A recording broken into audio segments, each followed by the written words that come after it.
M ಪ್ರವ್ರಜಂತಮನುಪೇತಮಪೇತಕೃತ್ಯಂ ದ್ವೈಪಾಯನೋ ವಿರಹಕಾತರ ಆಜುಹಾವ ಪುತ್ರ ಇತಿ ತನ್ಮಯತಯಾ ತರವೋಪಿ ನೇದುಃ ತಂ ಸರ್ವಭೂತಹೃದಯಂ ಮುನಿಮಾನತೋಸ್ಮಿ ಯಸ್ಯಾನುಭಾವಮಖಿಲಶ್ರುತಿಸಾರಮೇಕಂ ಅಧ್ಯಾತ್ಮದೀಪಮತಿತಿತೀರ್ಷತಾಂ ತಮೋಂಧಂ ಸಂಸಾರಿಣಾಂ ಕರುಣಯಾಃ ಪುರಾಣಗುಹ್ಯಂ ತಂ ವ್ಯಾಸಸೂನುಮುಪಯಾಮಿ ಗುರುಂ ಮುನೀನಾಂ ನಾರಾಯಣಂ ನಮಸ್ಕೃತ್ಯ ನರಂ ಚೈವ ನರೋತ್ತಮಂ ದೇವೀಂ ಸರಸ್ವತೀಂ ವ್ಯಾಸಂ ತತೋ ಗ್ರಂಥಮುದೀರಯೇ ಮಾತರ್ಮೇ ಮಾತರಿಷ್ವನ್ನ ಪಿತರತುಲಗುರೋ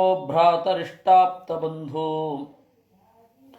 ಸ್ವಾಮಿನ್ ಸರ್ವಾಂತರಾತ್ಮನ್ನ ಜರ ಜರ ಇತರ್ಜನ್ಮ ಮೃತ್ಯಾಮಯಾನಾಂ ಗೋವಿಂದೇ ದೇಹಿ ಭಕ್ತಿಂ ಭವತಿ ಚ ಭಗವನ್ನೂರ್ಜಿತಾಂ ನಿರ್ನಿಮಿತ್ತಾಂ ನಿರ್ವ್ಯಾಜಾಂ ನಿಶ್ಚಲಾಂ ಸದ್ಗುಣಗಣ ಬೃಹತೀಂ ಶಾಶ್ವತೀಂ ಆಶುದೇವಾ.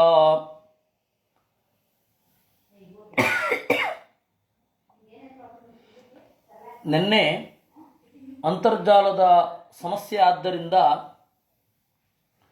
ಕೆಲವೊಂದು ವಿಚಾರಗಳನ್ನು ಗ್ರಹಿಸಲಿಕ್ಕೆ ಆಗಲಿಲ್ಲ ಅಂತ ಒಬ್ಬ ಹಿರಿಯರು ಹೇಳಿದ್ದಾರೆ.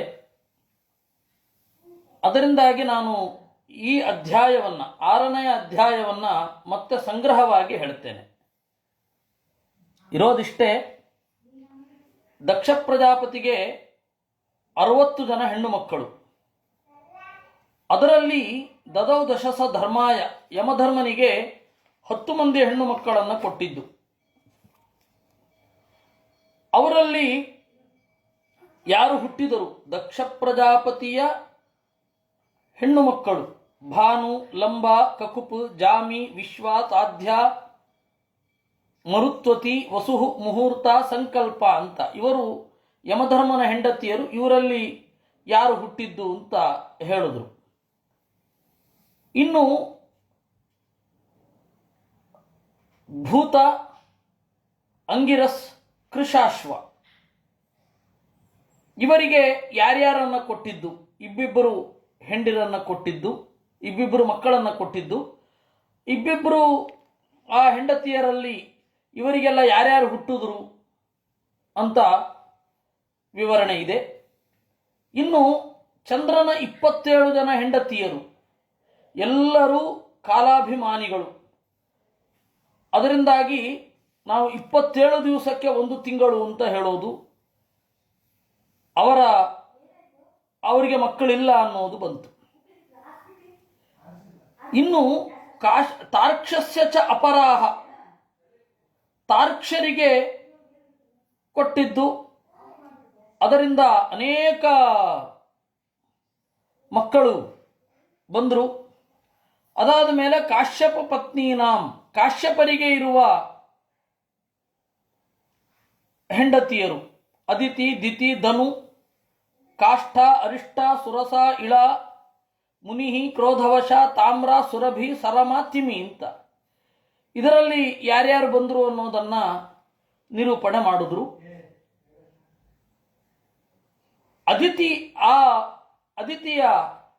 ಅದಿತಿಯಲ್ಲಿ ಕಾಶ್ಯಪರಿಗೆ ಹುಟ್ಟಿದ ಮಕ್ಕಳು ಯಾರು ಅಂತ ಇಲ್ಲಿ ಹೇಳ್ತಾ ಇದ್ದಾರೆ. ಇಷ್ಟು ನಾನು ಸಂಕ್ಷೇಪ ಮಾಡಿ ಹೇಳಿದ್ದೇನೆ. ಆರಂಭದಲ್ಲಿ ಏನೋ ಒಂದು ಅಂತರ್ಜಾಲದ ಸಮಸ್ಯೆಯಿಂದಾಗಿ ಅದು ಏನು ಗೊಂದಲ ಆಯಿತು ಅದನ್ನು ಮಾತ್ರ ನಾನು ನಿರೂಪಣೆ ಮಾಡಿದ್ದೇನೆ. ಅಲ್ಲಿಂದ ಮುಂದೆ ನಾವು 38ನೇ ಶ್ಲೋಕದಿಂದ ನೋಡಲಿದ್ದೇವೆ. 6ನೇ ಅಧ್ಯಾಯ. ಕಾಶ್ಯಪರಿಗೆ ಅದಿತಿಯಲ್ಲಿ 12 ಜನ ಮಕ್ಕಳು ಹುಟ್ಟಿದರು. ಅದಿತಿಯ ಮಕ್ಕಳು ಆದ್ದರಿಂದ ಅವರನ್ನು ಆದಿತ್ಯರು ಅಂತ ಕರೀತಾರೆ. ಅವರು ಯಾರು ಅಂತ ನಿನ್ನೆ ನಾವು ನೋಡಿದ್ದೇವೆ. ವಿವಸ್ವಾನ್, ಅರ್ಯಮ, ಪೂಷಾ, ತ್ವಷ್ಟ, ಸವಿತಾ, ಭಗಃ, ಧಾತ, ವಿಧಾತ, ವರುಣ, ಮಿತ್ರ, ಶಕ್ರ, ಉರುಕ್ರಮ. ಇದು 12 ಜನ ಅದಿತಿಯ ಮಕ್ಕಳು. ಆದಿತ್ಯರು ಅಂತಂದರೆ ಸೂರ್ಯ ಅಂತನ್ನುವ ಅರ್ಥ ಇಲ್ಲ. ಆದಿತ್ಯ ಅಂತ ಹೇಳಿದರೆ ಅದಿತಿಯ ಮಕ್ಕಳು ಅಂತ ಅರ್ಥ ಇದೆ. ಅದರಿಂದಾಗಿ ದ್ವಾದಶಾದಿತ್ಯ ಅಂತಂದರೆ ಕೆಲವರೆಲ್ಲ 12 ಜನ ಸೂರ್ಯರು ಅಂತ ಇಟ್ಕೊಂಡಿರ್ತಾರೆ. ಹಾಗಲ್ಲ. ಇನ್ನು ಮೊದಲನೇವನು ವಿವಸ್ವಾನ್. ಈ ವಿವಸ್ವಾನ್ ಇದಾನಲ್ಲ, ಅವನು ಇವತ್ತು ಬೆಳಕು ಕೊಡೋದು ನಮಗೆ. ಆ ವಿವಸ್ವಾನ್ ಅವನಿಗೆ ಸಂಜ್ಞಾ ಅಂತ ಹೆಂಡತಿ. ಅವಳು ಯಾರು ಅಂತ ಹೇಳಿದ್ರೆ ವಿಶ್ವಕರ್ಮನ ಮಗಳು. ವಿವಸ್ವಾನ್ಗೆ ಸಂಜ್ಞೆಯಲ್ಲಿ ಶ್ರಾದ್ದದೇವ ಅನ್ನುವ ಒಬ್ಬ ಮನು ಹುಟ್ಟಿದ. ಆ ಶ್ರಾದ್ದದೇವ ಮನುವನ್ನೇ ಈ ಮನ್ವಂತರದ ಅಧಿಪತಿಯಾಗಿ ಹೇಳ್ತಾರೆ. ಅವನ ರಿಯಲ್ ನೇಮ್ ವಾಸ್ ಶ್ರಾದ್ದದೇವ. ವಿವಸ್ವಾನ್ ಮಗ ಆದ್ದರಿಂದಾಗಿ ವೈವಸ್ವತ ಅಂತ ಕರೆಯೋದು, ವೈವಸ್ವತ ಮನು ಅಂತ.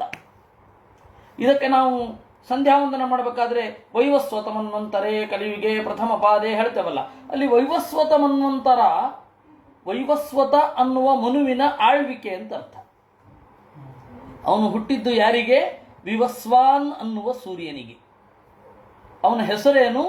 ಶ್ರಾದ್ದದೇವ. ಅವನ ತಾಯಿ ಯಾರು? ಸಂಜ್ಞಾ. ಆಮೇಲೆ ಇಬ್ಬರು ಅವಳಿ ಮಕ್ಕಳನ್ನು ಹೆತ್ತಳು ಸಂಜ್ಞಾ. ಮಿಥುನಂಚ ಮಹಾಭಾಗ ಯಮಂ ದೇವೀಂ ಯಮೀಂ ತಥಾ. ಈ ಮನುವಿನ ಮಗ ಯಮ, ಮನುವಿನ ತಮ್ಮ ಯಮ. ವಿವಸ್ವಾನ್ ಅನ್ನುವ ಸೂರ್ಯನ ಮಗ, ಎರಡನೇ ಮಗ ಯಮ. ಜೊತೆಗೇನೆ ಯಮುನೆಯ ಅಕ್ಕ ಇವಳು. ಈ ಯಮ ಯಮಿಯ ಸಂವಾದ ಸೂಕ್ತ ನಮಗೆ ಋಗ್ವೇದದಲ್ಲಿ ಕಂಡುಬರುತ್ತೆ. ಜಗತ್ತಿನಲ್ಲಿ ಇವತ್ತು ನಾವು ಕಾಣ್ತಾ ಇರುವ ವೈವಾಹಿಕ ಪದ್ಧತಿ ಯಾಕೆ ಶ್ರೇಷ್ಠ ಅಂತನ್ನೋದನ್ನು ಹೇಳುವಂತಹ ಸೂಕ್ತ ಅದು ಯಮ ಯಮಿಯರ ಸಂವಾದ ಸೂಕ್ತ. ಯಾವುದೋ ಒಂದು ಕಾರಣದಿಂದ ಸೈವ ಭೂತ್ವಾಥ ವಡವಾ ನಾ ಸತ್ಯವು ಸುಷುವೆ ಭುವಿ.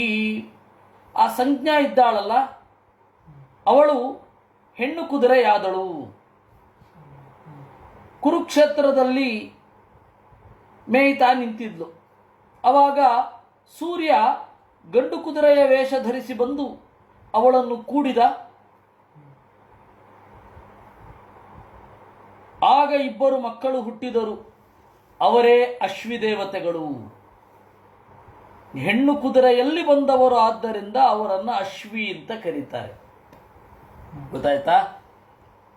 ಅಶ್ವಿದೇವತೆಗಳು ಅನ್ಬೇಕು, ಅಶ್ವಿನಿ ದೇವತೆಗಳು ಅಂತ ಅನ್ಬಾರದು. ಅಶ್ವಿನೌ ಅಶ್ವಿನಃ, ಅವರಿಬ್ಬರು ಯಾವಾಗಲೂ ಒಟ್ಟಿಗೆ ಇರ್ತಾರೆ. ಹೀಗಾಗಿ ದ್ವಿವಚನವೇ ಅಶ್ವಿದೇವತೆಗಳು. ಅವರಿಬ್ಬರನ್ನ ನಾಸತ್ಯರು ಅಂತ ಕೂಡ ಕರೀತಾರೆ. ಮೂಗಿನ ಹೊರಳೆಯಿಂದ ಬಂದವರು. ಸೂರ್ಯನ ಎರಡನೇ ಹೆಂಡತಿ ಛಾಯಾ. ಛಾಯಾ ಶನೈಶ್ಚರಂ ಸೂತೆ ಲೇಭೆ ಸಾವರಣಿಂಚ ಮನುಂ ತತಃ.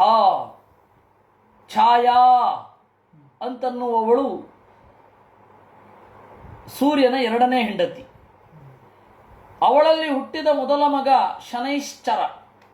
ಯಾರೋ ಶನೀಶ್ವರ ಅಂದರೆ ಕರೆಕ್ಟು, ಶನೇಶ್ವರ ಅಂದರೆ ತಪ್ಪು. ಅದು ಇರೋದು ರೂಪ ಶನೈಶ್ಚರ, ಮೆಲ್ಲಗೆ ಓಡಾಡುತ್ತಾನೆ. ಶನೈಶ್ಚರ, ಶನೀಶ್ವರ ಎರಡನ್ನು ಮಿಕ್ಸಪ್ ಮಾಡಿಬಿಡ್ಬಾರ್ದು. ಒಂದೋ ಶನೈಶ್ಚರ ಅನ್ಬೇಕು, ಒಂದೋ ಶನೀಶ್ವರ ಅನ್ಬೇಕು. ಈ ಛಾಯಾ ಸೂರ್ಯನಿಂದ ಪಡೆದ ಮೊದಲ ಮಗ ಶನೈಶ್ಚರ. ಆಮೇಲೆ ಸಾವರ್ಣಿ ಮನು. ಮೂರನೆಯವಳು ಮತ್ತೆ ಮಗಳೇ ಕನ್ಯಾಂಚ ತಪತೀಂ, ತಪತಿ ಅಂತ.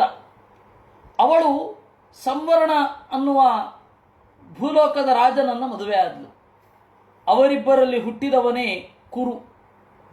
ಅವನ ಹೆಸರಿನಲ್ಲಿಯೇ ಒಂದು ದೊಡ್ಡ ಕ್ಷೇತ್ರ ಕುರುಕ್ಷೇತ್ರ ಅಂತ. ಹರಿವಂಶದಲ್ಲಿ ಇದರ ವಿಸ್ತಾರ ಇದೆ. ಅದನ್ನು ಸಂಕ್ಷೇಪವಾಗಿ ಹೇಳಿಬಿಡ್ತೇನೆ. ಈ ಸಂಜ್ಞಾ ಇದ್ದಾಳಲ್ಲ, ಅವಳಿಗೆ ಸೂರ್ಯನ ಕಾಂತಿಯನ್ನು ತಡೆಯಲಿಕ್ಕೆ ಆಗಲಿಲ್ಲ. ಗಂಡ ಪಕ್ಕದಲ್ಲಿ ನಿಗಿ ನಿಗಿ ಅಂತ ಹೊಳಿತಾ ಇದ್ರೆ ಅಪ್ಕೊಳ್ಳೋದು ಹೇಗೆ? ಆದರೆ ಸೂರ್ಯ ಲೋಕಕ್ಕೆ ಬೆಳಕು ಬೀರಲೇಬೇಕು. ಅದಕ್ಕೆ ಅವಳು ತಪ್ಪಿಸಿಕೊಂಡು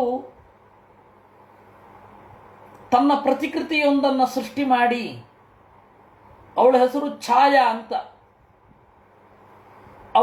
ಅವಳನ್ನು ಸೃಷ್ಟಿ ಮಾಡಿ ಹೇಳಿದಳು, ನಾನು ಹೋಗಿದ್ದೇನೆ ಅಂತ ಹೇಳಬೇಡ ಅಂತ. ಅವಳು ಹೇಳಿದ, ಆಕಚಗ್ರಹಣ ದೇವಿ ಆಪಾದ ಸ್ಪರ್ಶನಂ ತಥಾ,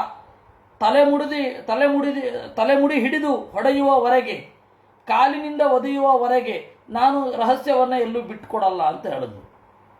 ಆಯಿತು ಅಂತ ಬಂದಿವಳು. ತಂದೆ ಮನೆಗೆ ಬಂದರೆ ತಂದೆ ಬೈದು ಕಳಿಸ್ದ,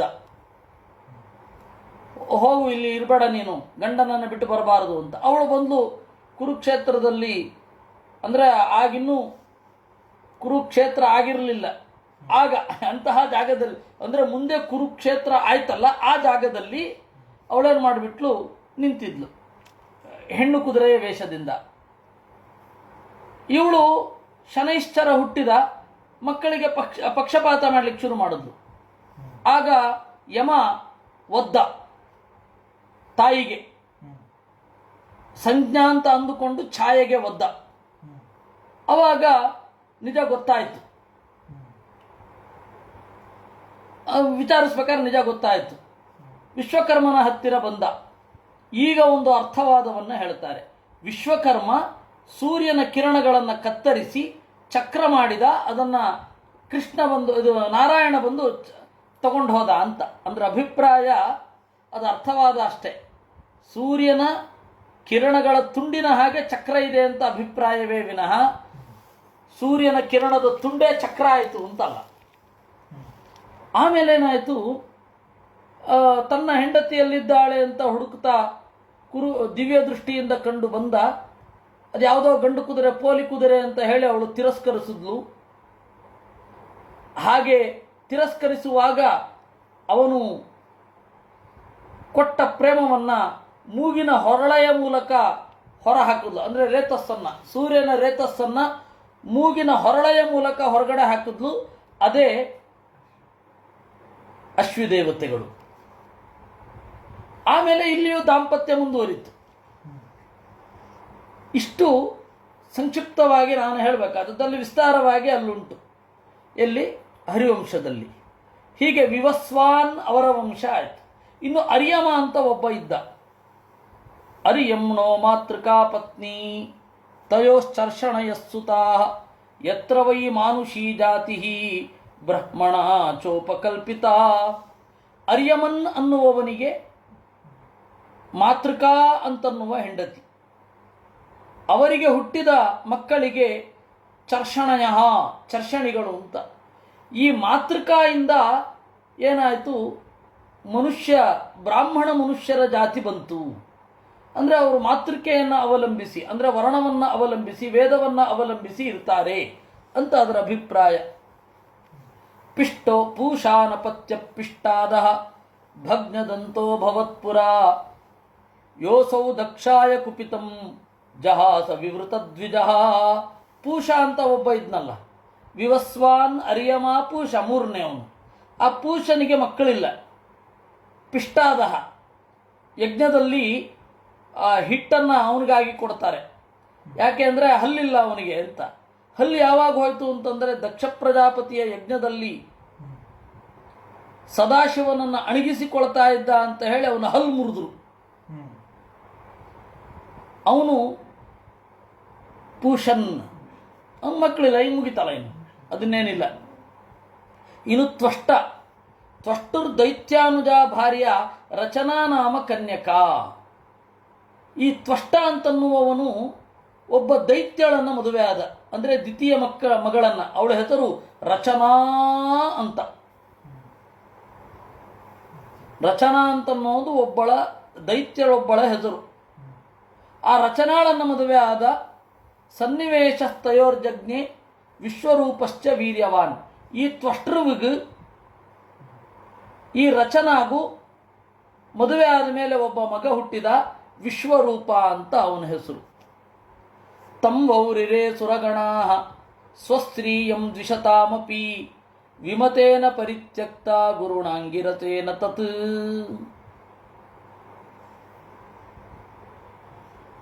ಈ ವಿಶ್ವರೂಪನನ್ನ ದೇವತೆಗಳು ಪುರೋಹಿತನನ್ನಾಗಿ ಆರಿಸಿಕೊಂಡರು. ಅಯ್ಯೋ, ಬೃಹಸ್ಪತಿ ಇದ್ನಲ್ಲ, ಹೌದು, ಏನೋ ಒಂದು ವಿವಾದ ಬಂದು ಬೃಹಸ್ಪತಿಯನ್ನು ಬಿಟ್ಟರು, ಇವನನ್ನು ಆರಿಸ್ಕೊಂಡ್ರು ಅಂತ ಹೇಳಿ ಶುಕಾಚಾರ್ಯರು ಮಾತು ನಿಲ್ಲಿಸಿದರು. ಮುಂದೆ ಕೇಳಲಿ ಅಂತ ಪ್ರಶ್ನೆ ಯಾವಾಗ ಬರಬೇಕಲ್ಲ. ಇತಿ ಶ್ರೀಮದ್ಭಾಗವತೆ ಷಷ್ಠಸ್ಕಂಧೆ ಷಷ್ಠೋಧ್ಯಾಯ, 6ನೇ ಸ್ಕಂಧದಲ್ಲಿ 6ನೆಯ ಅಧ್ಯಾಯ ಮುಗಿತು. ನೋಡಿ, ತ್ವಷ್ಟೃವಿನ ಮಗ ವಿಶ್ವರೂಪ, ತ್ವಷ್ಟೃವಿನ ಹೆಂಡತಿ ರಚನಾ ಅಂತ. ಅವರಿಬ್ಬರ ಸಂತತಿ ವಿಶ್ವರೂಪ. ಅವನನ್ನು ಸುತ್ತಿಕೊಂಡು ವೃತ್ರ. ಅವನ ಕಥೆ ಬಂದು ನಿಮಗೆ 12 13ನೇದೋ ಅಧ್ಯಾಯದಲ್ಲಿ ಮತ್ತೆ ಇದು ಮುಂದುವರಿಯುತ್ತೆ. ಇಲ್ಲಿ ವಿವಸ್ವಾನ್ ಅರ್ಯಮ ಪೂಷ ತ್ವಷ್ಟಾಗೆ ನಿಂತಿತ್ತು. ಸವಿತಾ ಭಗ ಧಾತ ವಿಧಾತ ವರುಣ ಮಿತ್ರ ಶಕ್ರ ಇವರೆಲ್ಲರ ವಂಶ ಹೇಳಲಿಲ್ಲ ಇಲ್ಲಿ. ನೆನಪಿಡಿ, 12 ಜನ ಆದಿತ್ಯರಲ್ಲಿ 4ನೆಯವನಾದ ತ್ವಷ್ಟೃವಿನ ವಂಶವನ್ನು ಹೇಳುವಾಗ ಇಂದ್ರ ಮತ್ತೆ ವೃತ್ರರ ಕಥೆ ಬರುತ್ತೆ. ಆಮೇಲೆ ಇಂದ್ರ ವೃತ್ರರ ಕಥೆ ಚೆನ್ನಾಗಿ ಬಂದು ಮತ್ತೆ ಇದು ಮುಂದುವರಿಯುತ್ತೆ. ವಂಶಾನುಕ್ರಮಣಿಕೆ ಕಥೆ ಕೇಳಬೇಕಾದ್ರೆ ಜಾಗೃತರಾಗಿ ಇರಬೇಕು. ಕೊಂಕಣ ಸುತ್ತಿ ಮೈಲಾರಕ್ಕೆ ಬಂದ್ಮೇಲೆ ಮತ್ತೆ ಕಥೆ ಮುಂದುವರಿಯುತ್ತೆ. ಇದು ಇಲ್ಲಿಗೆ ನಿಲ್ಲಿಸುದು. ರಾಜೋವಾಚ ಯಸ್ಯ ಹೇತೋಃ ಪರಿತ್ಯಕ್ತ ಆಚಾರ್ಯೇಣ ಆತ್ಮನಸ್ಸುರಾಃ ಏತದಾಚಕ್ಷ್ವ ಭಗವನ್ ಶಿಷ್ಯಾಣಾಂ ಅಕ್ರಮಂ ಗುರೋಃ. ಕಥೆ ಕೇಳುವಾಗ ಹಿಂದೆ ಮುಂದಣದ್ದೆಲ್ಲ ನೆನಪಲ್ಲಿಟ್ಕೊಂಡಿರಬೇಕು ಅಂತ ಹೇಳಿ ಹಿಂದಿನವರು ಶ್ರದ್ಧೆಯಿಂದ ಈ ರೀತಿ ಕೇಳ್ತಾ ಇದ್ರು. ಈಗ ಕಥೆಗಳು ಹೇಗೆ ಬರ್ತವೆ ಅಂತಂದರೆ, ಎಷ್ಟೋ ದಿವಸಗಳಾದ್ಮೇಲೂ ನೋಡಿದ್ರು ಕಥೆ ನಿಂತಲ್ಲೇ ನಿಂತಿರುತ್ತೆ. ಧಾರಾವಾಹಿ ಹಾಗೆ ಅಲ್ಲೇ ನಿಂತುಬಿಟ್ಟಿರುತ್ತೆ, ಮುಂದೆ ಹೊರಿತಾನೆ ಇರಲ್ಲ ಕಥೆ. ಆ ತರಹ ಇದಲ್ಲ. ಒಂದು ಮಿಸ್ ಆಗೋದ್ರೆ ಮುಗೀತು. ಎಲ್ಲಿಗೆ ಹೇಳಿದ್ರು, ಎಲ್ಲಿಗೆ ಬಂತು ಇದು ಅಂತ ಸಂದೇಹ ಬರುತ್ತೆ. ಇದು ಶ್ರದ್ಧೆ ಇಡಬೇಕಾದದ್ದಲ್ಲ, ಅಶ್ರದ್ಧೇಯ ಇದು ಶ್ರದ್ಧೆ ಇಡಬೇಕು. ಕಾರಣ ಏನು ಅಂತಂದರೆ, ಇಲ್ಲಿ ಬರುವ ನಾವು ಸುಮ್ಮನೆ ಏನಪ್ಪ ಇದು ಇಷ್ಟೊಂದು ಹೆಸರು ಹೇಳ್ತಾ ಇದ್ದಾರೆ ಅಂತ ಅಂದ್ಕೊಳ್ಳೋ ಹಾಗಾಗತ್ತೆ.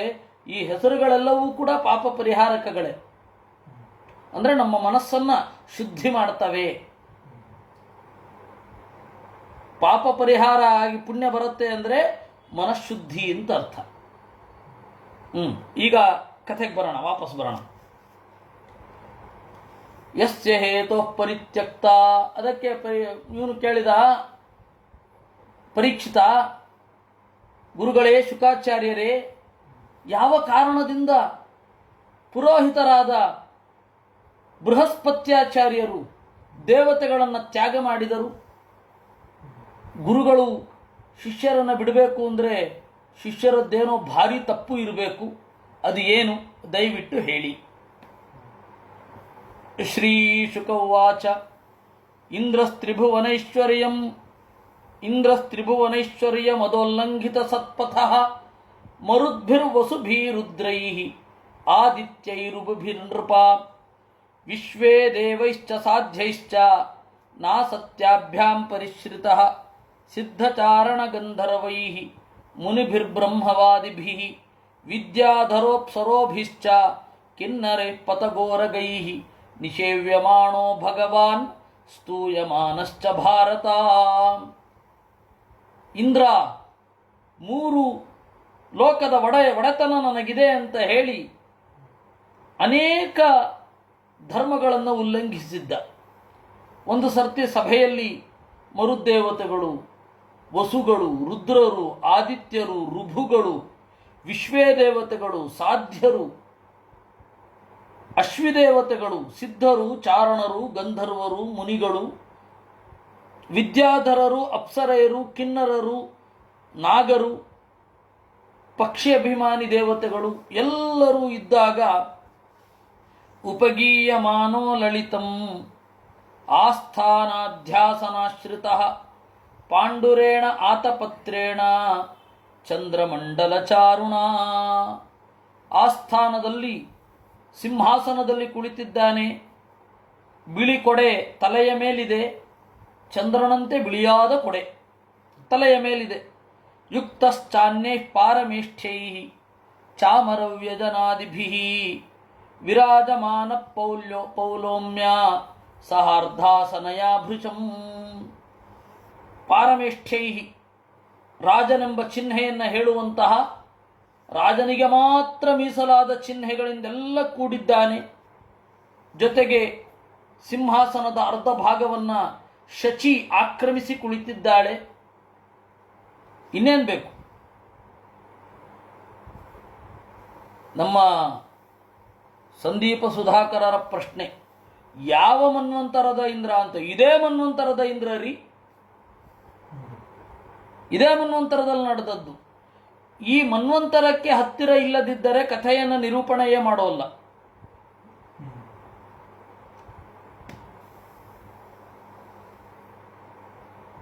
ಸಯದಾ ಪರಮಾಚಾರ್ಯಂ ದೇವಾನಾಂ ಆತ್ಮನಶ್ಚ ನಾಭ್ಯನಂದತ ಸಂಪ್ರಾಪ್ತಂ ಪ್ರತ್ಯುತ್ಥಾನಾಸನಾದಿಭಿಃ.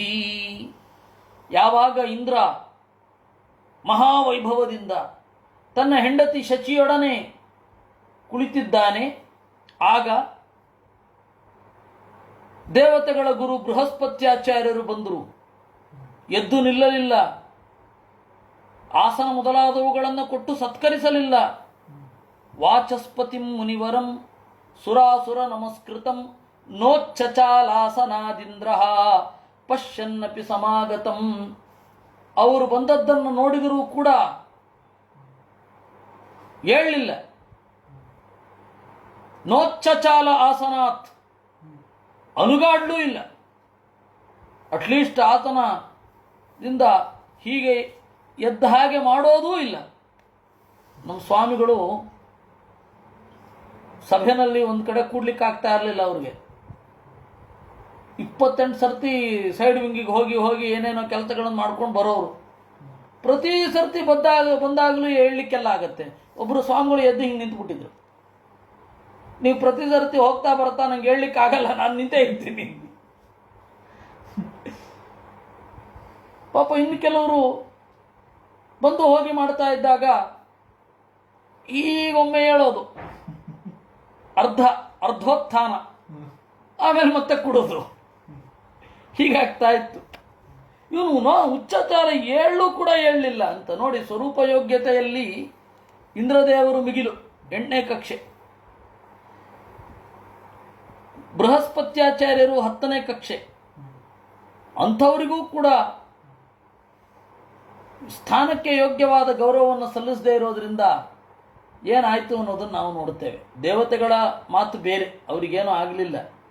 ಆ ಪಾಪ ಅಂತನ್ನೋದು ಪುಣ್ಯೋದರ್ಕ. ದೇವತೆಗಳಿಗೆ ಪಾಪ ಹಸಿವು ಅನ್ನೋದು ಅವರಿಗೆ ಭೋಗ ಸಾಧನ ಅಷ್ಟೆ. ಅದೇ ರೀತಿ ಪಾಪ ಅನ್ನೋದು ಪುಣ್ಯಕ್ಕೆ ಸಾಧನ ಆಗತ್ತೆ. ನಮಗಿದೊಂದು ಪಾಠ, ನಾವು ಹೀಗೆ ಮಾಡಬಾರದು ಅಂತ ಅಷ್ಟೆ. ತಥೋ ನಿರ್ಗತ್ಯ ಸಹಸಾ ಕವಿರಾಂಗಿರತ ಪ್ರಭು ಆಯಯೌ ಸ್ವಗೃಹಂ ತೂಷ್ಣೀಂ ವಿದ್ವಾನ್ ಶ್ರೀಮದ ವಿಕ್ರಿಯಾಂ. ಸಹಸಾ ಕೂಡಲೇ ಆಂಗಿರಸ ಕವಿ ಬೃಹಸ್ಪತ್ಯಾಚಾರ್ಯರು ನಿರ್ಗತ್ಯ ಹೊರಟು ಸ್ವಗೃಹಂ ತೂಷ್ಣೀಂ ಆಯಯೌ, ತನ್ನ ಮನೆಗೆ ಸುಮ್ಮನೆ ಬಂದರು. ವಿದ್ವಾನ್ ಶ್ರೀಮದ ವಿಕ್ರಿಯಾಂ, ಇದು ಇಂದ್ರನಿಗೆ ಸಂಪತ್ತಿನಿಂದ ಬಂದ ಮದ, ಅದರಿಂದ ಆದ ವಿಕಾರ ಎಂದು ತಿಳಿದು ಸುಮ್ಮನೆ ಬಂದರು. ತರ್ಹ್ಯೇವ ಪ್ರತಿಬುದ್ಧೇಂದ್ರ ಗುರುಹೇಳನಮಾತ್ಮನಃ ಗರ್ಹಯಾಮಾಸ ಸದಸಿ ಸ್ವಯಮಾತ್ಮಾನಮಾತ್ಮನಾಂ. ಕೂಡಲೇ ಇಂದ್ರನಿಗೆ ಗೊತ್ತಾಗಿ ಹೋಯಿತು, ನನ್ನಿಂದ ಅಪಚಾರ ಆಯಿತು ಅಂತ. ಗುರು ಹೇಳನಂ ಆತ್ಮನಃ, ತಾನು ಗುರುಗಳಿಗೆ ಮಾಡಿದ ಅವಮಾನವನ್ನ ಗರ್ಹಯ ಮಾತ, ಚೆನ್ನಾಗಿ ತನ್ನನ್ನೇ ಬೈದುಕೊಂಡ ಅಂತೆ. ಅಹೋಬತ ಮಯಾ ಸಾಧು ಕೃತಂ ವೈದಬ್ರಬುದ್ಧಿನ ಯನ್ಮಯೈಶ್ವರ್ಯ ಮತ್ತೇನ ಗುರು ಸದಸಿಕಾತ್ಕೃತಃ. ಇದೇನಿದು? ಅಲ್ಪಬುದ್ಧಿಯವನಾದ ನಾನು ಏನು ಮಾಡಿದೆ? ಐಶ್ವರ್ಯದಿಂದ ಮತ್ತನಾಗಿ ಗುರುಗಳನ್ನು ಒಡ್ಡೋಲಗದಲ್ಲಿ ತಿರಸ್ಕರಿಸಿದೆ. ಕೋ ಗೃಧ್ಯೇಟ್ ಪಂಡಿತೋ ಲಕ್ಷ್ಮೀಂ ತ್ರಿವಿಷ್ಟಪಪತೇರಪಿ ಯಯಾಹ ಮಾಸುರಂ ಭಾವಂ ನೀತೋದ್ಯ ವಿಬುಧೇಶ್ವರ. ಅದರಿಂದಾಗಿ ವಿದ್ವಾಂಸನೊಬ್ಬ ಸಂಪತ್ತನ್ನು ಬಯಸುವುದಿಲ್ಲ. ನನ್ನಂತಹವನಿಗೂ ಕೂಡ ಆಸುರ ಭಾವ ಪ್ರವೇಶ ಮಾಡಿ ಗುರುಗಳಿಗೆ ಗೌರವ ಕೊಡದಂತೆ ಮಾಡಿತು. ಯೇ ಪಾರಮೇಷ್ಠ್ಯಧಿಷಣಂ ಅಧಿತಿಷ್ಠನ್ನ ಕಂಚನ ಪ್ರತ್ಯುತ್ತಿಷ್ಠೇದಿತಿ ಬ್ರೂಯುಃ ಧರ್ಮಂತೇನ ಪರಂ ವಿದುಹು. ರಾಜಾಸನದಲ್ಲಿ ಕುಳಿತಾಗ ಗುರು ಬಂದರೆ ಹೇಳುವ ಅಗತ್ಯ ಇಲ್ಲ ಅಂತ ಏನು ಕೆಲವರು ಹೇಳ್ತಾರೆ, ಅವರಿಗೆ ಧರ್ಮ ಗೊತ್ತಿಲ್ಲ. ತೇಷಾಂ ಕುಪಿತ ದ್ರೇಷ್ಟ್ರೀಣಾಂ ಪತತಾಂ ತಮಸಿಷ್ಠಧಃ ಯೇ ಶ್ರದ್ಧದ್ಯುರ್ವಚಸ್ತೆ ವೈ ಮಜ್ಜಂತ್ಯಶ್ಮಪ್ಲವಾ ಇವ. ಒಳ್ಳೆಯ ಸ್ಥಾನ ಬಂದಾಗ ಗುರುಗಳಿಗೆ ಬಾಗುವ ಅಗತ್ಯ ಇಲ್ಲ ಅಂತ ಕೆಟ್ಟ ಮಾರ್ಗವನ್ನು ಉಪದೇಶ ಮಾಡುವವರು ಬೀಳ್ತಾರೆ. ಹಾಗೆ ಉಪದೇಶ ಮಾಡಿಸಿಕೊಂಡು ಉಪದಿಷ್ಟರಾಗಿ ಏಳದವರು ಕೂಡ ಮಜ್ಜಂತಿ ಮುಳುಗ್ತಾರೆ. ಹೇಗೆ? ಅಶ್ಮಪ್ಲವ ಇವ, ನೀರಿನಲ್ಲಿ ಕಲ್ಲು ಮುಳುಗುವ ಹಾಗೆ, ಕಲ್ಲಿನ ದೋಣಿ ಮುಳುಗುವ ಹಾಗೆ. ಯಥಾಹ ಮಮರಾಚಾರ್ಯಂ ಅಗಾಧಧಿಷಣಂ ದ್ವಿಜಂ ಪ್ರಸಾದ ಇಷ್ಯೇ ನಿಷಠಃ ಶೀರ್ಷ್ಣ ತಚ್ಚರಣಂ ಸ್ಪೃಶಂ.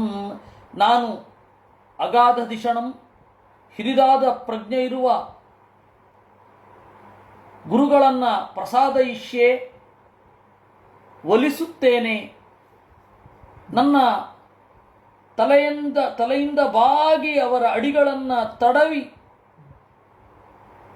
ಒಲಿಯುವಂತೆ ಮಾಡುತ್ತೇನೆ. ಏವಂ ಚಿಂತಯತಸ್ತಸ್ಯ ಮಘೋನೋ ಭಗವಾನ್ ಗೃಹಾತ್ ಬೃಹಸ್ಪತಿರ್ಗತೋ ದೃಷ್ಟಾಂ ಗತಿ ಮಧ್ಯಾತ್ಮ ಮಾಯಯಾಂ. ಈ ರೀತಿಯಾಗಿ ಚಿಂತನೆ ಮಾಡ್ತಾ ಇಂದ್ರ ಬೃಹಸ್ಪತ್ಯಾಚಾರ್ಯರ ಮನೆಗೆ ಹೋದ. ಗುರೋರ್ನಾಧಿಗತ ಸಂಜ್ಞಾಂ ಪರೀಕ್ಷನ್ ಭಗವಾನ್ ಸ್ವರಾಟ್ ಧ್ಯಾಯನ್ನ ಧಿಯಾ ಶುಚಾಯುಕ್ತಃ ಶರ್ಮನಾ ಲಭತಾತ್ಮನಃ. ಮನೆಯಲ್ಲಿ ಕಾಣಲಿಲ್ಲ. ಮನೆಯಲ್ಲಿ ಮಾತ್ರ ಅಲ್ಲ, ಕೂಡಲೇ ಧ್ಯಾನಕ್ಕೆ ಕೂತ. ಗುರುಗಳು ಎಲ್ಲಿ ಹೋದರು ಅಂತ ಧ್ಯಾನಕ್ಕೂ ಗೋಚರ ಆಗಲಿಲ್ಲ, ಗುರುಗಳು ಎಲ್ಲಿಗೆ ಹೋದರು ಅಂತ. ಅದು ನಿರ್ಮಲವಾದ ಮನಸ್ಸಿನಿಂದ ಯೋಚನೆ ಮಾಡಿದ್ದು, ಆದರೂ ಗೊತ್ತಾಗಲಿಲ್ಲ. ಅಂದರೆ ಇನ್ಯಾವತ್ತೂ ಬರೋಲ್ಲ ಅಂತ. ಹಾಗೆ ತಚ್ಛೃತ್ವೈ ವಾಸುರಾಸ್ಸರ್ವೇ ಆಶ್ರಿತ್ಯೌಚನತಂ ಮತಂ ದೇವಾನ್ ಪ್ರತ್ಯುದ್ಯಮಂ ಚಕ್ರುಹು ದುರ್ಮದ ಆತತಾಯಿನಃ. ಇದು ಅಸುರರಿಗೆ ಗೊತ್ತಾಯಿತು. ಇಂದ್ರನಿಗೆ ಒಬ್ಬ ಗುರುಗಳಿಲ್ಲ ಅಂತ ಹೇಳಿದರೆ ನಾವು ಹೋಗಿ ಅವನನ್ನು ಆಕ್ರಮಿಸಬಹುದು ಅಂತ ಹೇಳಿ ಪ್ರತ್ಯುದ್ಯಮಂ ಚಕ್ರುಹು, ಇಂದ್ರನ ಮೇಲೆ ದಾಳಿ ಮಾಡಲಿಕ್ಕೆ ಸಮಸ್ತ ಸಿದ್ಧತೆಗಳನ್ನು ಮಾಡಿಕೊಂಡ್ರು. ದುರ್ಮದಾಹ ಆತತಾಯಿನಃ ತೈರ್ವಿಸೃಷ್ಟೇಷುಭಿಸ್ತೀಕ್ಷ್ಣೈಃ ನಿರ್ಭಿಣ್ಣಾಂಗೋರುಬಾಹವಃ ಬ್ರಹ್ಮಾಣಂ ಚರಣಂ ಜಗ್ಮುಃ ಸಹೇಂದ್ರಾನತ ಕಂಧರಾಃ. ಯುದ್ಧದಲ್ಲಿ ಅವರ ಬಾಣಗಳಿಂದ ಪೆಟ್ಟು ತಿಂದು ಮೈಯೆಲ್ಲ ಗಾಯವಾಗಿ ನಾಲ್ಮುಗನ ಬಳಿ ದೇವತೆಗಳೆಲ್ಲ ಮೊರೆ ಹೊಕ್ಕರು. ತಾನ್ಸ್ತಥಾಭ್ಯರ್ಥಿತಾನ್ ವೀಕ್ಷ್ಯ ಭಗವಾನ್ ಆತ್ಮಭೂರಜಃ ಕೃಪಯಾ ಪರಯಾ ದೇವ ಉವಾಚ ಪರಿಸಾಂತ್ವಯನ್. ಆಗ ಬ್ರಹ್ಮದೇವರು ಅವರನ್ನು ಮರುಕದಿಂದ ಸಂತೈಸ್ತಾ ಹೇಳಿದರಂತೆ, ಬ್ರಹ್ಮೋವಾಚ ಅಹೋಬತ ಸುರಶ್ರೇಷ್ಠಾಃ ಹ್ಯಭದ್ರಂ ವಕ್ೃತಂ ಮಹತ್ ಬ್ರಹ್ಮಿಷ್ಠಂ ಬ್ರಾಹ್ಮಣಂ ದಾಂತಂ ಐಶ್ವರ್ಯಾನ್ನಾಭ್ಯನಂದತ. ಓ ದೇವತೆಗಳಲ್ಲಿ ಮಿಗಿಲಾದವರೇ, ಸುರಶ್ರೇಷ್ಠಾಃ ಅಭದ್ರಂ ವಕೃತಂ ಮಹತ್, ನೀವು ಹಿರಿದಾದ ಅಪರಾಧವನ್ನು ಮಾಡಿದಿರಿ. ವೇದವನ್ನು ತಿಳಿದಿರುವ, ಇಂದ್ರಿಯ ನಿಗ್ರಹ ಇರುವ ಬ್ರಾಹ್ಮಣನೊಬ್ಬನನ್ನು ಐಶ್ವರ್ಯದಿಂದ ಸೊಕ್ಕಿ ಕಡೆಗಣಿಸಿದಿರಿ. ತಸ್ಯಾಯಮನಯಸ್ಯಾಸೀತ್ ಪರೇಭ್ಯೋ ವಪರಾಭವಃ ಪ್ರಕ್ಷೀಣೇಭ್ಯ ಸಪತ್ನೇಭ್ಯ ಸಮೃದ್ಧಾನಾಂ ಚ ಯತ್ಸುರಾಹ. ಆ ಅನ್ಯಾಯಕ್ಕೆ ಈ ಫಲ. ನಿಮಗಿಂತ ಕಳಪೆಯಾದ ಬಲವಿರದ ಶತ್ರುಗಳಿಂದಲೂ ಸೋಲನ್ನು ಅನುಭವಿಸಿದಿರಿ. ಮಘವಂದ್ವಿಷತ ಪಶ್ಯ ಪ್ರಕ್ಷೀಣಾನ್ ಗುರುವತಿಕ್ರಮಾತ್ ಸಂಪ್ರತ್ಯುಪಚಿತಾನ್ ಭೂಯಃ ಕಾವ್ಯಮಾರಾಧ್ಯ ಭಕ್ತಿತಃ ಆದದೀರನ್ನಿಲಯನಂ ಮಮಾಪಿ ಭೃಗುದೇವತಾಃ. ಮಘವನ್, ಓ ಇಂದ್ರನೇ, ಗುರುವತಿಕ್ರಮಾತ್, ಗುರುಗಳನ್ನು ಮೀರಿದರೆ, ಗುರುಗಳಿಗೆ ಅವಮಾನ ಮಾಡಿದರೆ ಯಾವ ರೀತಿ ಸೋಲಾಗತ್ತೆ ಅಂತ ತಿಳ್ಕೊ. ಸಂಪ್ರತ್ಯುಪಸ್ಥಿತಾನ್ ಭೂಯಃ ಕಾವ್ಯಮಾರಾಧ್ಯ ಭಕ್ತಿತಃ, ಅವರಿಗೆ ಶುಕ್ರಾಚಾರ್ಯರು ಗುರುಗಳಿದ್ದಾರೆ, ನಿಮಗಿಲ್ಲ. ಅವರು ಏನಾದರೂ ಸ್ವಲ್ಪ ಪ್ರಯತ್ನ ಪಟ್ಟರೆ ನನ್ನ ಬ್ರಹ್ಮಲೋಕವನ್ನು ಆಕ್ರಮಿಸಿಕೊಂಡು ಬಿಡ್ತಾರೆ. ಆದದೀರನ್ ನಿಲಯನಂ ಮಮಾಪಿ ಭೃಗುದೇವತಾ.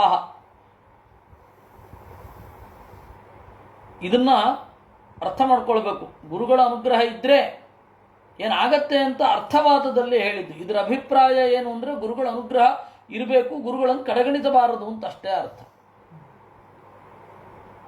ತ್ರಿವಿಷ್ಟಪಂ ಕಿಂ ಗಣಯಂತ್ಯಭೇದ್ಯಂ ಮಂತ್ರ ಭೃಗೂಣಾಮನುಶಿಕ್ಷಿತಾರ್ಥಾಃ ನ ವಿಪ್ರ ಗೋವಿಂದ ಗವೀಶ್ವರಾಣಾಂ ಭವಂತ್ಯ ಭದ್ರಾಣಿ ನರೇಶ್ವರಾಣಾಂ. ಭೃಗೂಣಾಂ ಅನುಶಿಕ್ಷಿತಾರ್ಥಾಃ, ಭೃಗು ವಂಶದಲ್ಲಿ ಅಗ್ರಗಣ್ಯನಾದ ಶುಕ್ರಾಚಾರ್ಯರ ಮಂತ್ರಗಳು ತ್ರಿವಿಷ್ಟಪಂ ಕಿಂ ಗಣಯಂತಿ, ಸ್ವರ್ಗವನ್ನೇನು ಲೆಕ್ಕಿಸುತ್ತವೆ. ಅಂದರೆ ಅವರು ಮಂತ್ರ ಪ್ರಯೋಗ ಮಾಡಿದರೆ ಸ್ವರ್ಗ ಸುಲಭವಾಗಿ ಕೈವಶವಾಗುತ್ತೆ. ನವಿಪ್ರ ಗೋವಿಂದ ಗವೀಶ್ವರಾಣಾಂ. ಹಾರವರು, ಜ್ಞಾನಿಗಳು, ನಾರಾಯಣ, ಗೋವುಗಳು ಇವುಗಳನ್ನು ಪೂಜನೀಯವಾಗಿ ನೋಡುವ ದೊರೆಗಳಿಗೆ ಅಭದ್ರಾಣಿ ನ ಭವಂತಿ, ಅಮಂಗಳ ಆಗೋದಿಲ್ಲ. ತದ್ವಿಶ್ವರೂಪಂ ಭಜತಾಸು ವಿಪ್ರಂ ತಪಸ್ವಿನಂ ತ್ವಾಷ್ಟ್ರಮಥಾತ್ಮವಂತಂ ಸಭಾಜಿತೋರ್ಥಾನ್ ತವಿಧಾಸ್ಯತೇವೋ ಯದಿ ಕ್ಷಮಧ್ವಂ ಯದುತಾಸ್ಯ ಕರ್ಮ. ಈಗ ಕೂಡಲೇ ತಪಸ್ವಿಯಾಗಿರುವ ತ್ವಷ್ಟೃವಿನ ಮಗನಾದ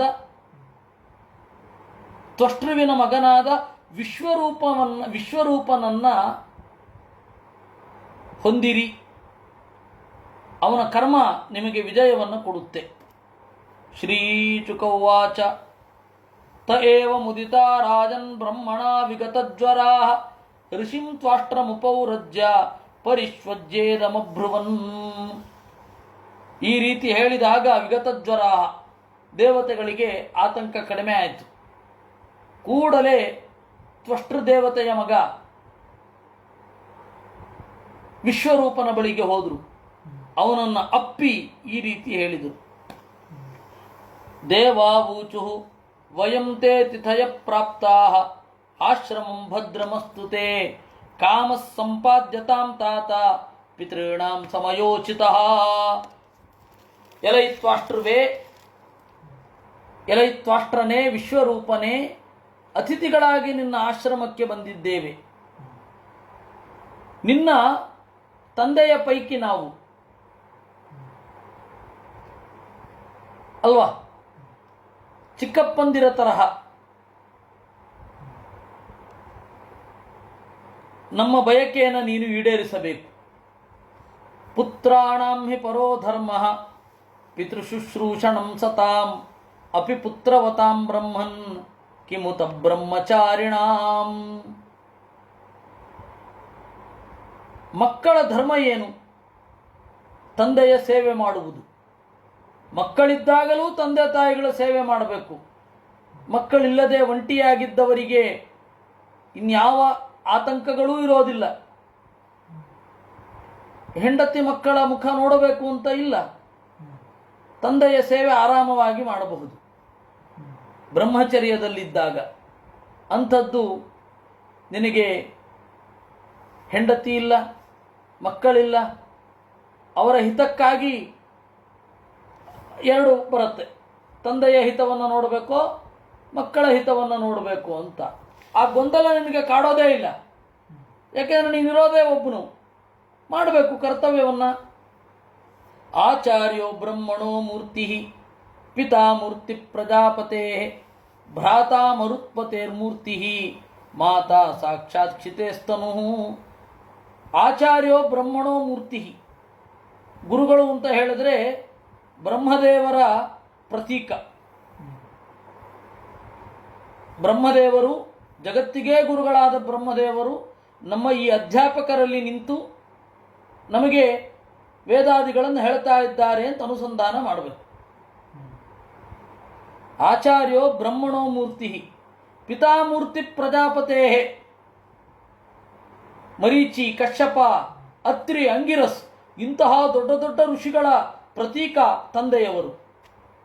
ಭ್ರಾತಾ ಮರುತ್ಪತೇರ್ಮೂರ್ತಿ, ಅಣ್ಣ ಮುಖ್ಯ ಪ್ರಾಣನ ಪ್ರತೀಕ. ಮಾತಾ ಸಾಕ್ಷಾತ್ ಕ್ಷಿತೇಸ್ತನು, ಅಂದರೆ ಇವರೆಲ್ಲ ಸರಿಯಾದ ದಾರಿಯಲ್ಲಿದ್ದರೆ ಈ ತರಹ ಪ್ರತೀಕ ಆಗ್ತಾರೆ ಅಂತ ಅರ್ಥ. ಹಾಗೆ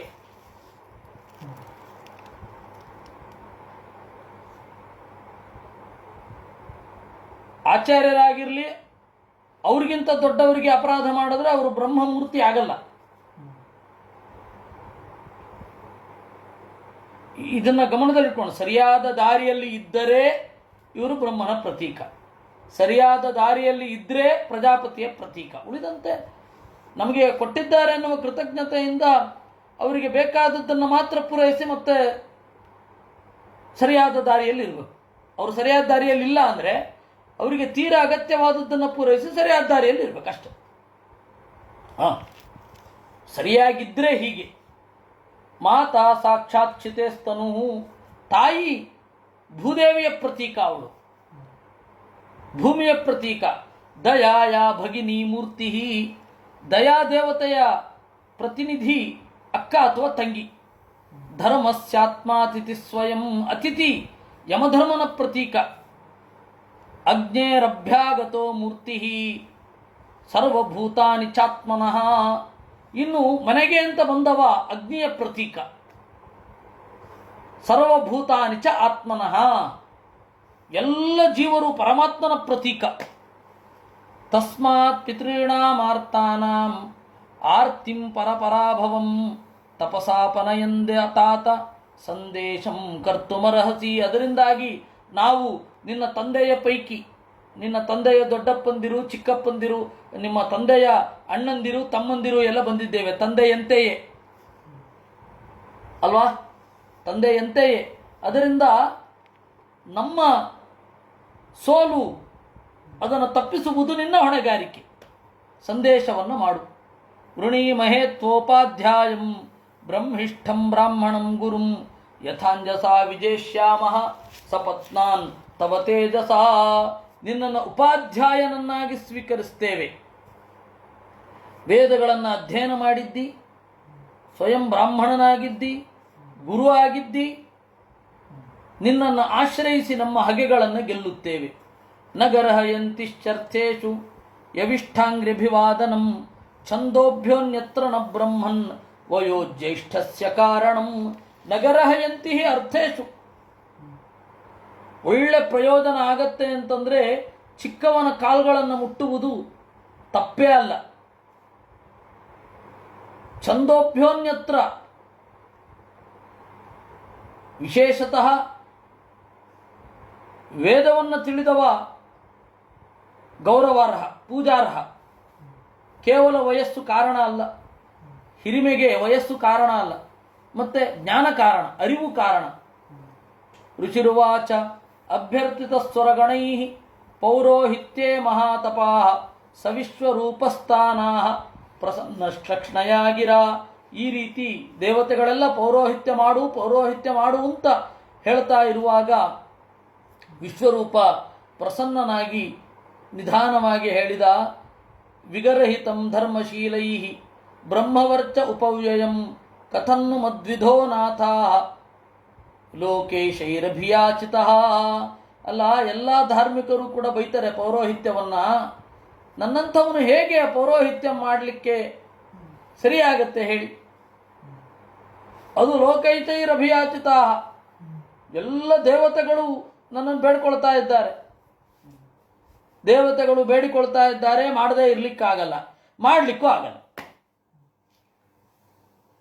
ಪ್ರತ್ಯಾಖ್ಯಾಸ್ಯತಿ ತಚ್ಛಿಷ್ಯ ಸ ಏವ ಸ್ವಾರ್ಥ ಉಚ್ಯತೆ. ಇಲ್ಲ, ನಾನು ಪೌರೋಹಿತ್ಯ ಮಾಡಲ್ಲ ಅಂತಂದ್ರೆ ಅದು ಸ್ವಾರ್ಥ, ನನಗಾಗಿ ನಾನು ಮಾಡ್ತಾ ಇಲ್ಲ ಅಂತ. ಪೌರೋಹಿತ್ಯ ಮಾಡ್ತೇನೆ ಅಂತಂದ್ರೆ ಬ್ರಹ್ಮವರ್ಚಸ್ಸು ಹಾಳಾಗಿ ಹೋಗುತ್ತೆ. ಏನು ಹೀಗಂದ್ರೆ ಪೌರೋಹಿತ್ಯ ಏನು ಇಷ್ಟೊಂದು ಗರ್ಹ್ಯವೇ? ನರಕಾಯ ಮತಿಶ್ಚೇತ್ತೆ ಪೌರೋಹಿತ್ಯಂ ಸಮಾಚಾರ ಅಂತ ಧರ್ಮಶಾಸ್ತ್ರದಲ್ಲೊಂದು ಮಾತಿದೆ. ನನಗೆ ನರಕಕ್ಕೆ ಹೋಗಬೇಕು ಅಂತ ಆಸೆ ಉಂಟಾ, ಪೌರೋಹಿತ್ಯ ಮಾಡು ಅಂತ. ಅಂದರೆ ಪೌರೋಹಿತ್ಯ ಅನ್ನೋದು ಎಚ್ಚರದಿಂದ ಮಾಡಬೇಕು ಅಂತ ಹೇಳೋದು ಅದರ ಅಭಿಪ್ರಾಯ. ಪೌರೋಹಿತ್ಯ ಎಚ್ಚರಿಕೆಯಿಂದ ಮಾಡಬೇಕು ಅಂತ ಅದರ ಅಭಿಪ್ರಾಯ. ಪೌರೋಹಿತ್ಯವನ್ನು ಎಚ್ಚರಿಕೆಯಿಂದ ಮಾಡಬೇಕು ಅಂತಂದ್ರೆ ವಸ್ತುಗಳು ಹೇಗೆ ಬಂದಿವೆ, ಎಷ್ಟು ಉತ್ತಮವಾದದ್ದು, ಇದನ್ನೆಲ್ಲ ತಿಳಿದುಕೊಂಡು ಆ ಯಜಮಾನನ ಬ್ಯಾಕ್ಗ್ರೌಂಡ್ ಚೆಕ್ ಮಾಡಿ ಆಮೇಲೆ ಪೌರೋಹಿತ್ಯ ಮಾಡಬೇಕು. ಅಷ್ಟೆಲ್ಲ ಟೈಮನ್ನು ಹಾಕಿದ್ರೆ ಧ್ಯಾನಕ್ಕೆಲ್ಲಿ ಟೈಮ್ ಉಳಿಯುತ್ತೆ? ಹಾಗೆ ಅಭಿಪ್ರಾಯ ಅದು. ಪುರಾಣಾರ್ಥಂ ವದನ್ಯಾತಿ ನರಕಂ ನಾತ್ರತಂ ಚಯ ಅಂತ. ಪುರಾಣ ಹೇಳಿದ್ರೆ ನರಕಕ್ಕೆ ಹೋಗ್ತಾರೆ ಅಂತ. ಅಂದ್ರೆ ಅಭಿಪ್ರಾಯ ಏನು? ಅಷ್ಟು ಎಚ್ಚರದಿಂದ ಹೇಳಬೇಕು ಅಂತ. ಎಚ್ಚರದಿಂದ ಭಾಷಾತ್ರಯಗಳನ್ನು ತಿಳಿದು, ಶತರೀತಿಗಳನ್ನು ತಿಳಿದು ಎಚ್ಚರಿಕೆಯಿಂದ ಹೇಳಬೇಕು ಅಂತ ಅದರ ತಾತ್ಪರ್ಯ. ರಸ್ತೆಯ ಎರಡೂ ಬದಿಗಳಲ್ಲಿ ಕಸ ಹಾಕಬೇಡಿ ಅಂತಂದ್ರೆ ರಸ್ತೆ ಮಧ್ಯದಲ್ಲಿ ಹಾಕಿ ಅಂತ ಅರ್ಥ ಅಲ್ಲ ಅಲ್ವಾ? ಹಾಗೆ ಇದು ಕೂಡ. ಪೌರೋಹಿತ್ಯ ಮಾಡಿದ್ರೆ ನರಕಕ್ಕೆ ಹೋಗ್ತೀರಾ ಅಂತ ಹೇಳಿದ್ರೆ ಸರಿಯಾಗಿ ಪೌರೋಹಿತ್ಯ ಮಾಡುವುದು ಅಷ್ಟೇ ಅರ್ಥ. ಕುಡಿದು ವಾಹನ ಚಲಾಯಿಸಬೇಡಿ ಅಂದ್ರೆ ಡ್ರೈವಿಂಗ್ ಬರದೇ ಇದ್ದವನು ಕುಡಿಯದೇ ಇದ್ರೆ ವಾಹನ ಚಲಾಯಿಸಬಹುದು ಅಂತ ಅರ್ಥ ಅಲ್ಲ. ಅಥವಾ ವಾಹನ ಚಲಾಯಿಸಿ ಕೂತ ಮೇಲೆ ಕುಡಿಬೇಡ ಅಂತನೂ ಶಾಸ್ತ್ರ ಹೇಳಬಹುದು, ಕಾನೂನು ಹೇಳಲ್ಲ. ಅದರ ಅಭಿಪ್ರಾಯ ಏನು? ಕುಡಿದು ವಾಹನ ಚಲಾಯಿಸಬೇಡಿ ಅಷ್ಟೇ ಅರ್ಥ. ಕುಡಿಯದೆ ಚಾಲಕನಲ್ಲದವ ವಾಹನ ಚಲಾಯಿಸಬೇಡ ಅಂತ ಅರ್ಥ ಅಲ್ಲ. ವಾಹನ ಚಲಾಯಿಸದೇ ಇರುವಾಗ ಕುಡಿಬೇಡ ಅಂತನೂ ಅರ್ಥ ಅಲ್ಲ. ಹಾಗೆ ಇದು ಈ ಮಾತಿನ ಅರ್ಥ. ಅದರ ಸೂಕ್ಷ್ಮಗಳನ್ನು ಅರ್ಥೈಸ್ಕೊಳ್ಬೇಕು. ನಾನು ಯಾಕೆ ಪೌರೋಹಿತ್ಯವನ್ನು ಬೇಡ ಅಂತ ಹೇಳ್ತಾ ಇದ್ದೀನಿ ಅನ್ನೋದಕ್ಕೆ ಇನ್ನಷ್ಟು ಕಾರಣಗಳನ್ನು ಹೇಳ್ತಾನೆ. ಅಕಿಂಚನಾನಾಂ ಹಿ ಧನಂ ಸಿಲೋಂಚನಂ ತೇನೈವ ನಿರ್ವರ್ತಿತ ಸಾಧು ಸತ್ಕ್ರಿಯ ಕಥಂ ವಿಗರಹಂತು ಕರೋಮ್ಯಧೀಶ್ವರಾ ಪೌರೋಧ ಸಂಹೃಷ್ಯತಿ ಯೇನ ದುರ್ಮತಿ. ಅಕಿಂಚನಾನಾಂ ಹಿ ಧನಂ ಸಿಲೋಂಚನಂ. ಬಡವರ ಹಣ ಯಾವುದು ಅಂತಂದ್ರೆ ಸಿಲೋಂಚ ವೃತ್ತಿ. ಯಾವುದೇ ಕೆಲಸವನ್ನು ಮಾಡದೆ ಕೇವಲ ಧ್ಯಾನ ಮಾತ್ರ ಮಾಡ್ತಾ ಪ್ರಕೃತಿ ಕೊಟ್ಟದ್ದನ್ನು ಸ್ವೀಕಾರ ಮಾಡೋದು. ಇದರಿಂದಲೇ ಸುಖವಾಗಿದ್ದೇನೆ, ಮಾಡಬೇಕಾದ ಎಲ್ಲ ಕೆಲಸಗಳನ್ನು ಮಾಡ್ತಾ ಇದ್ದೇನೆ, ಅಗ್ನಿಹೋತ್ರ ಮಾಡ್ತಾ ಇದ್ದೇನೆ, ಅಗ್ನಿ ಕಾರ್ಯ ಮಾಡ್ತಾ ಇದ್ದೇನೆ, ಬ್ರಹ್ಮಚಾರ್ಯ ಅಲ್ಲ, ಅಗ್ನಿ ಕಾರ್ಯ ಮಾಡ್ತಾ ಇದ್ದೇನೆ, ಎಲ್ಲ ಮಾಡ್ತಾ ಇದ್ದೇನೆ. ನಂಗೆ ಇದ್ಯಾಕೆ ಬೇಕು ಪೌರೋಹಿತ್ಯ? ಬೇಡ. ತಥಾಪಿ ನ ಪ್ರತಿಬ್ರೂಯಾಂ ಗುರುಭಿಃ ಪ್ರಾರ್ಥಿತಂ ಕಿಯತ್ ಭವತಾಂ ಪ್ರಾರ್ಥಿತಂ ಸರ್ವಂ ಪ್ರಾಣೈರರ್ಥೈಶ್ಚ ಸಾಧಯೇ. ಆದರೂ ನೀವು ಹಿರಿಯರು ಬಂದು ಕೇಳ್ತಾ ಇದ್ದೀರಾ, ಇಲ್ಲ ಅನ್ಲಿಕ್ಕೆ ಆಗೋದಿಲ್ಲ, ಮಾಡ್ತೇನೆ. ತೇಭ್ಯ ಏವಂ ಪ್ರತಿಶ್ರುತ್ಯ ವಿಶ್ವರೂಪೋ ಮಹಾತಪಾಃ ಪೌರೋಹಿತ್ಯಂ ತತಶ್ಚಕ್ರೇ ಪರಮೇಣ ಸಮಾಧಿನಾ. ಈ ರೀತಿ ಪ್ರತಿಜ್ಞೆ ಮಾಡಿ ವಿಶ್ವರೂಪಾಚಾರ್ಯರು ಪೌರೋಹಿತ್ಯವನ್ನು ಮಾಡಿದರು. ಸುರದ್ವಿಷಾಂ ಶ್ರಿಯಂ ಗುಪ್ತಾಂ ಔಚನಸ್ಯಾಪಿ ವಿದ್ಯೆಯ ಆಚ್ಛಿದ್ಯಾದಾನ್ ಮಹೇಂದ್ರಾಯ ವೈಷ್ಣವ್ಯ ವಿದ್ಯೆಯ ವಿಭು. ಸುರದ್ವಿಷಾಂ ಶ್ರಿಯಂ ಗುಪ್ತಾಂ, ಶುಕ್ರಾಚಾರ್ಯರು ತಾವೇ ಮುತುವರ್ಜಿ ವಹಿಸಿ ದೈತ್ಯರಿಗೆ ಸಂಪತ್ತನ್ನು ಕೊಟ್ಟಿದ್ದನ್ನ ವೈಷ್ಣವ ವಿದ್ಯೆಯಿಂದ ಅಪಹರಿಸಿ ದೇವತೆಗಳಿಗಿತ್ತ. ಶುಕ್ರಾಚಾರ್ಯರ ಪ್ರಭಾವಕ್ಕಿಂತ ಮಿಗಿಲಾದದ್ದು ವಿಶ್ವರೂಪಾಚಾರ್ಯರ ಪ್ರಭಾವ. ವಿಶ್ವರೂಪಾಚಾರ್ಯರ ಪ್ರಭಾವಕ್ಕೆ ಕಾರಣವಾದದ್ದು ವೈಷ್ಣವ ವಿದ್ಯೆ. ಯಯಾ ಗುಪ್ತ ಸಹಸ್ರಾಕ್ಷ ಜಿಗ್ಗೇ ಸುರಚಮೂರ್ವಿಭು ತಾಂ ಪ್ರಾಹ ಸಮಹೇಂದ್ರಾಯ ವಿಶ್ವರೂಪ ಉದಾರಧೀಹಿ. ಈ ವೈಷ್ಣವ ವಿದ್ಯೆಯ ಕವಚವನ್ನು ಪಡೆದ ಇಂದ್ರ ಎಲ್ಲ ಅಸುರರ ಸೇನೆಯನ್ನ ಗೆದ್ದ. ವಿಶ್ವರೂಪಾಚಾರ್ಯರು ಇದನ್ನ ಇಂದ್ರನಿಗೆ ಉಪದೇಶಿಸಿದರು. ಯಾಂ ಪ್ರವಿಶ್ಯ ಸುರಾಂಶಶ್ವತ್ ಕಕ್ಷ್ಯಾಂ ನಾರಾಯಣಾತ್ಮಿಕಾಂ ಅಜೈಷಿ ದೃಷಭಸ್ತಾತ ಸಿಂಹ ಕ್ಷುದ್ರ ಮೃಗಾನಿವಾ. ಈ ವೈಷ್ಣವ ವಿದ್ಯೆಯ ಒಳಗಡೆ ಪ್ರವೇಶ ಮಾಡಿ ನಾರಾಯಣ ಎಂಬ ಕವಚವನ್ನು ತೊಟ್ಟು ಸುಖವಾಗಿ ಎಲ್ಲರನ್ನ ಗೆದ್ದ. ಯಾರು? ಇಂದ್ರ. ಇತಿ ಶ್ರೀಮದ್ಭಾಗವತೆ ಷಷ್ಠಸ್ಕಂಧೆ ಸಪ್ತಮೋಧ್ಯಾಯ. ಆಗ ಆ ವಿದ್ಯೆ ಏನು ಅಂತ ಪರೀಕ್ಷಿತ್ ರಾಜನ ಕುತೂಹಲ ಆಯಿತು. ನೋಡಿ ಕತೆ ಹೆಂಗೆ ಬೆಳೀತಾ ಇದೆ. ಕತೆ ಎಲ್ಲೋ ಹೋಗ್ತಾ ಇದೆ. ನಮಗೆ ಎಚ್ಚರ ಇರಬೇಕು. ಮೊದಲು ತ್ವಷ್ಟೃದೇವತೆಯ ಮಗ ವಿಶ್ವರೂಪನ ಪ್ರಸಕ್ತಿ ಬಂತು, ವಿಶ್ವರೂಪನ ಮಹಿಮೆ ಹೇಳಿದ್ರು. ಆಗ ಇಂದ್ರನ ಪ್ರಸಕ್ತಿ ಬಂತು, ಇಂದ್ರನ ಕಥೆ ಬಂತು. ಆ ಇಂದ್ರ ವಿಶ್ವರೂಪನಿಂದ ಉಪದೇಶ ಪಡೆದು ವೈಷ್ಣವ ವಿದ್ಯೆಯನ್ನು ಪ್ರಯೋಗ ಮಾಡಿದ. ವೈಷ್ಣವ ವಿದ್ಯೆ ಯಾವುದು? ನಾರಾಯಣ ವರ್ಮ. ನಾರಾಯಣ ವರ್ಮದ ಬಣ್ಣನೆ. ಆಮೇಲೆ ಆ ಕಥೆ ಮುಂದುವರಿಯುತ್ತೆ, ವಿಶ್ವರೂಪನ ಕಥೆ. ಆಮೇಲೆ ಇಂದ್ರನ ಕಥೆ ಮುಂದುವರಿಯುತ್ತೆ. ಇಂದ್ರನ ಕಥೆ ಎಲ್ಲ ಮುಗಿದ ಮೇಲೆ ಮತ್ತೆ ಅಲ್ಲಿಗೆ ಜಾಯಿನ್ ಆಗತ್ತೆ. ಎಲ್ಲಿಗೆ? ತ್ವಷ್ಟೃವಿನ ಮಗ ಆಯಿತು. ಇನ್ನು ಸವಿತಾ, ಅವನ ಮಗ ಯಾರು? ಅಲ್ಲಿಗೆ ಮುಂದುವರಿಯುತ್ತೆ. ರಾಜೋವಾಚ ಯಯಾ ಗುಪ್ತ ಸಹಸ್ರಾಕ್ಷ ಸವಾಹಾನ್ ರಿಪು ಸೈನಿಕಾನ್ ಕ್ರೀಡನ್ನಿವ ವಿನಿರ್ಜಿತ್ಯ ತ್ರಿಲೋಕ್ಯ ಬುಭುಜೇ ಶ್ರಿಯಂ. ಸ್ವಾಮಿ, ಈ ವಿದ್ಯೆಯಿಂದ ಚೆನ್ನಾಗಿ ರಕ್ಷಿತನಾದ ಇಂದ್ರ ಆರಾಮವಾಗಿ ದಣಿವೇ ಇರದೆ ಆಟದಿಂದಲೋ ಎಂಬಂತೆ ದೈತ್ಯರನ್ನ ಗೆದ್ದ. ಭಗವನ್ ಸ್ತನ್ಮಮಾಖ್ಯಾಹಿ ವರ್ಮನಾರಾಯಣಾತ್ಮಕಂ ಯಥಾತ ತಾಯಿನ ಶತ್ರುನ್ ಏನ ಗುಪ್ತೋ ಜಯನ್ ಮೃಧೇ.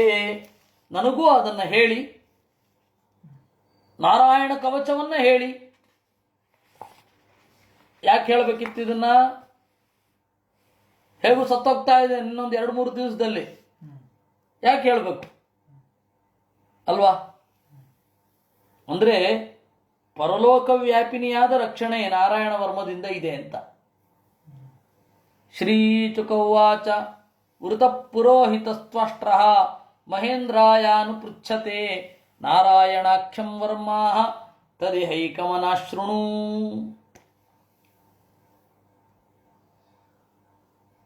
ವಿಶ್ವರೂಪ ಕೇಳುವ ಇಂದ್ರನಿಗೆ ನಾರಾಯಣ ಎಂಬ ಕವಚವನ್ನೇ ಕೊಟ್ಟ.